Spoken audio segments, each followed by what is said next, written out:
Everything in my life I stumbled into. Is that right? I stumbled into. I never thought I would be producing films. My wife and I started out doing gospel plays and going on tour during gospel plays. We had no intention that we were going to ever do movies.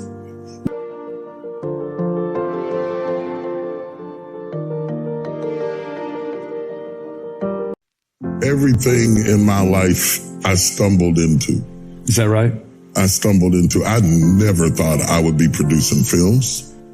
My wife and I started out doing gospel plays and going on tour during gospel plays. We had no intention that we were going to ever do movies. We were trying to do plays and trying to figure out how to do that right, and losing money. And we went to Atlanta and just lost our shirts for the first play. And in the process of stumbling around, we finally figured out how to get the play kind of going good. And then I met this dude that I said, let's collaborate and do it together. And the dude was, what was his name? Tyler Perry, yeah. Oh, yeah. I heard about him somewhere. Yeah.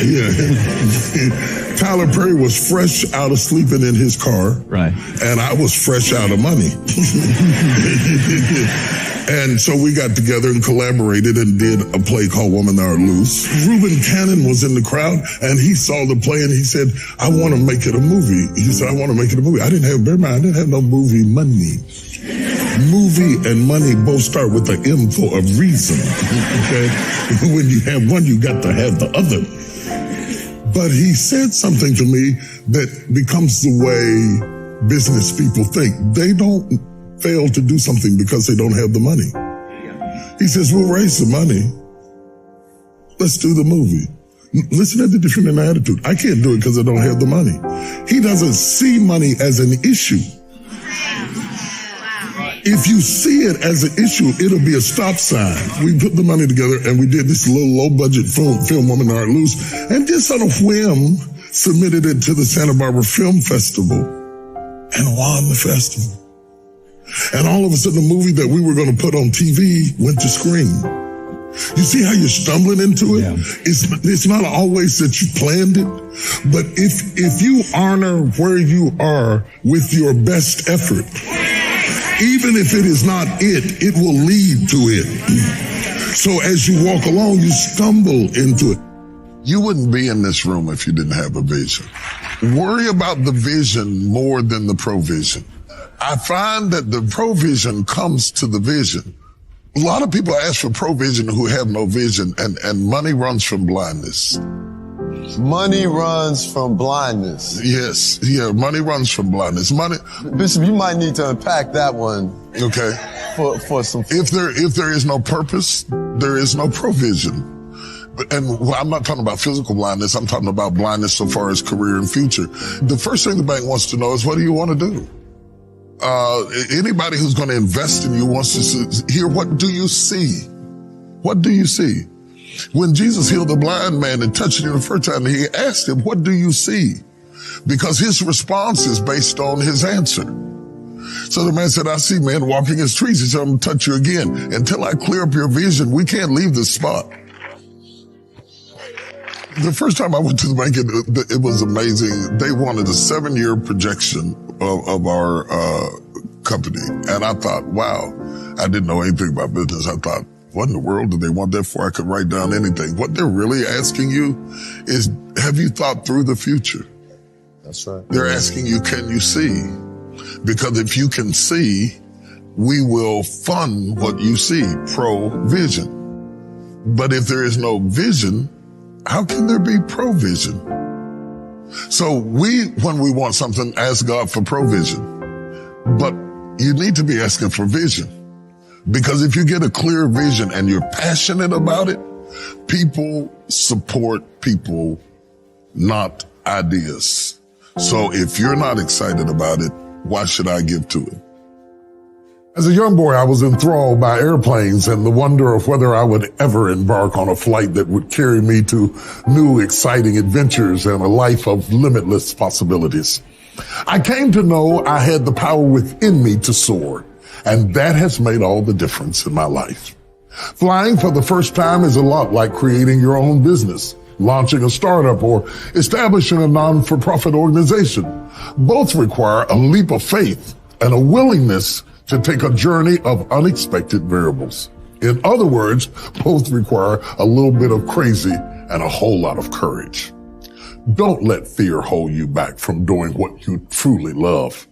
Commit to your vision and be the CEO of your future. When God gives you an opportunity, instead of just jumping on the opportunity, you're supposed to see what it can be. I tell them all the time, God never made not one table. Yeah, I love this. In all of his years of being God, he's never made a chair. He's never made a table. He just made a tree. And the rest of it was up to us. Right. When God hands you a tree, imagine a table, a chair, imagine a wall in a room, imagine a log cabin, imagine what it can be, imagine what it can be, imagine what it can be. So I'm in South Africa and I'm on a safari, and I'm really like tripping off of this safari, and I'm out here with all of these big animals and stuff. And I notice the elephant is moving around. The elephant is strong and he's big and he's tough and his power's in his weight. He throws his weight around. He throws his weight around. What can you do with it? Because he's so big. God made him big as a defense. The lion roars. When he roars, everybody is almost paralyzed in fear because God gave him his roar as his defense. The cheetah says, I can't roar like that, but I can run like the wind. The cheetah, he goes running through the woods because God made him able to run because that's his defense. The eagle spreads its wings and soars into the air and says, I can't run, but I can fly.